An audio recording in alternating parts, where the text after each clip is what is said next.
Et bonjour à tous, c'est Milaric et bienvenue pour une nouvelle vidéo. Donc aujourd'hui je vais pas tester un nouveau produit comme je fais d'habitude, mais cette fois-ci on va faire un comparatif qui m'a été beaucoup demandé.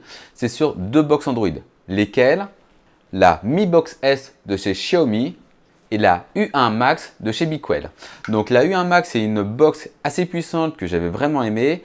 Et la Mi Box S de Xiaomi qu'on ne présente plus, qui est une box assez très connue, mais on va voir laquelle des deux est la meilleure. Donc les deux, je les ai depuis un peu plus de 6 mois, donc j'ai pu pas mal les tester. Et le but, c'est de vous me présenter quelle est la meilleure. Est-ce que c'est forcément la grande marque qui est meilleure que l'autre ou pas? Et je profite également d'avoir mon écran avec le mode PBP dans lequel je vais pouvoir brancher les deux box en même temps. Donc j'ai mis beaucoup de temps à faire cette vidéo tout simplement parce que je ne savais pas comment filmer. Au début, il fallait que je filme à la télé et faire box par box, ça aurait été un peu trop long. Là, l'avantage, c'est que je vais pouvoir faire les deux en même temps. Donc, on va vraiment voir la différence entre les deux, que ce soit au niveau de l'environnement de la box, mais également au niveau du jeu. Donc, on va tester des jeux, notamment Asphalt, et voir comment se comporte entre les deux et quel est le meilleur des deux. Donc, premier point qu'on va aborder, ça va être l'aspect et l'ergonomie de la box. Le deuxième point qu'on va aborder, c'est la partie connectique que propose la box. Troisième point qu'on va aborder, la télécommande. Quatrième point, on va voir les caractéristiques de chaque box. Cinquième point qu'on va aborder, c'est l'environnement de chaque box et également voir comment il se comporte. Et enfin, sixième et dernier point, c'est mon retour d'expérience. Qu'est-ce que je pense de chaque box et laquelle je préfère des deux. Allez, on va voir ça maintenant.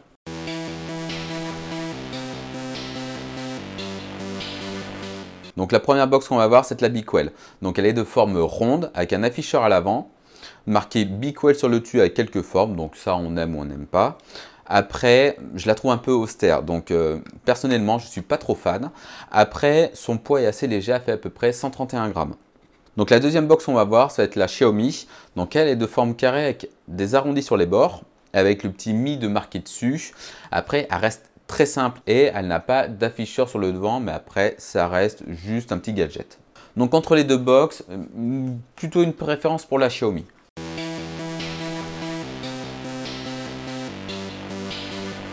Niveau des connectiques, on va commencer par la Beequell. Donc, elle nous propose un port USB 3.0, un port USB 2.0, un port AV, une sortie HDMI, un port Ethernet.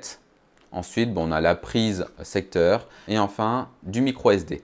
Donc, la Beequell propose quand même pas mal de connectiques et notamment de l'USB 3.0 qui est plutôt appréciable lorsqu'on veut brancher un disque dur pour un transfert de données. La deuxième box qu'on va voir, ça va être la Xiaomi. Donc la Xiaomi, elle, va nous proposer un port audio, un port HDMI, un port USB 2.0 et enfin la prise secteur. Et c'est tout ce qu'elle vous propose. Donc on n'a pas de port Ethernet, on n'a pas de l'USB 3.0 et on ne peut pas brancher de micro SD. Donc niveau Xiaomi, ça reste vraiment très simpliste de ce qu'il nous propose. Et rien que pour ça, eh bien, la box Beequell remporte largement le lot en termes de connectique. Ne serait-ce que par le port Ethernet qu'elle nous propose, la Xiaomi on est obligé de le faire en Wi-Fi, que la Beequell non. Donc la Beequell, gros point positif pour elle.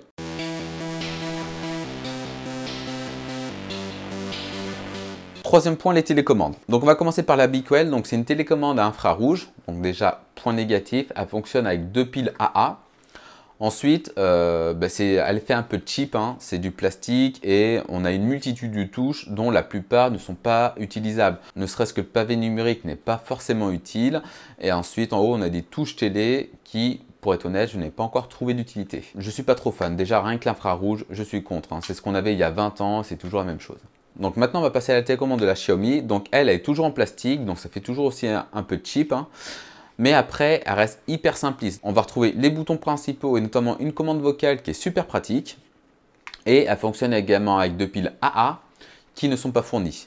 Et elle, par contre, n'est pas infrarouge mais Bluetooth. Et ça, c'est un gros point positif. On peut la faire fonctionner, on n'est pas obligé d'être en face de la box pour la faire fonctionner.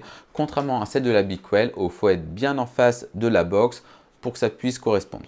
Donc, niveau des télécommandes, pour moi, celle de la Xiaomi, elle remporte largement le lot.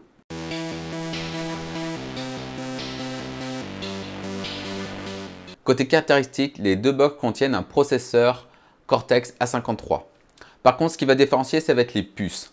Donc la Xiaomi va embarquer une puce Amlogic S905X, alors que la Beequell va embarquer une Rockchip RK3328. Donc je ne vais pas rentrer dans les détails Au niveau de ses caractéristiques, il y a un site qui le recense très bien, je vous le mettrai dans la description.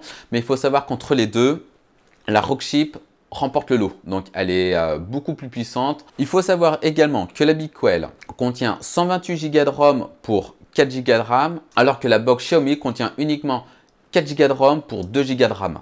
Et ça, rien que pour ça, mais ça fait déjà son poids. On a 128 Go de ROM contre 4 Go d'un côté. Honnêtement, faites le point entre les deux, il y a une grosse différence.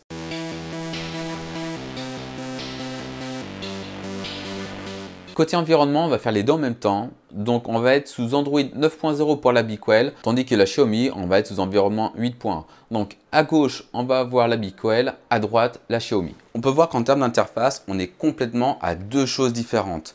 On voit bien que la BeQuell, ça reste un peu austère, donc ça fait des gros carrés, un peu comme des widgets, dans lesquels on va retrouver différentes applications. Donc ça, on peut se le paramétrer. Et à droite, on a la Mi Box S. Et par contre, ici, ça reste quelque chose de beaucoup plus fluide, beaucoup plus pratique. Et personnellement, j'apprécie beaucoup. Ce qu'il faut savoir ensuite entre les deux, c'est que Netflix sont fournis automatiquement. Donc, vous ne pouvez pas les télécharger depuis le Play Store, mais cela est fourni, ainsi que YouTube et différentes autres applications. Par contre, pour ceux qui regardent Prime Video, il faut savoir que ce n'est pas fourni, vous êtes obligé de l'installer vous-même. Et ce n'est pas disponible dans le Play Store, que ce soit avec la BeQuell ou la Mi Box S, mais vous êtes obligé de télécharger l'APK depuis un PC et de l'installer ensuite sur la box. Alors, pour les installer, vous pouvez brancher un disque dur ou bien une clé USB.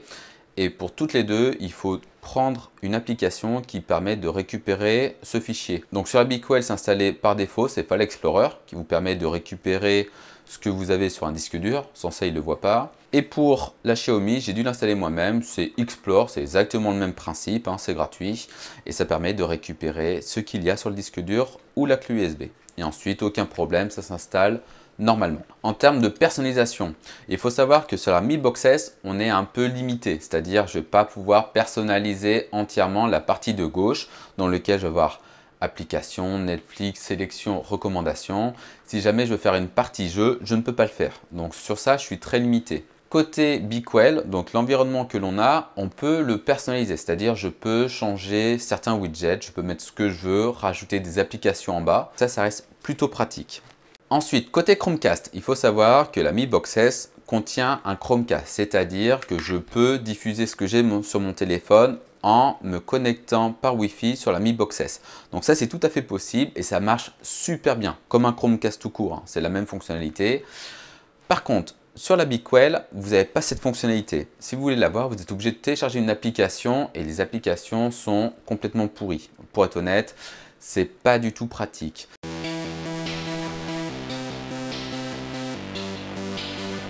Côté performance, on va tester des jeux. Donc sur les deux, j'ai mis Asphalt 8 et on va voir comment cela se comporte. Donc on va lancer Asphalt 8.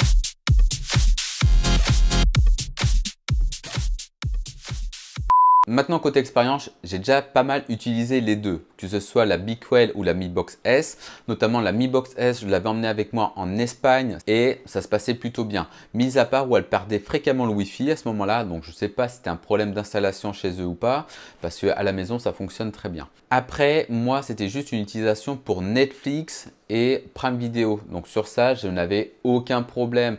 La box suffit amplement pour ça. Par contre, pour toute autre utilisation, que ce soit transfert de données, de fichiers ou même de jouer avec, moi je conseille principalement la BeQuell qui est beaucoup plus puissante. Que ce soit sa puce, que ce soit sa capacité, etc.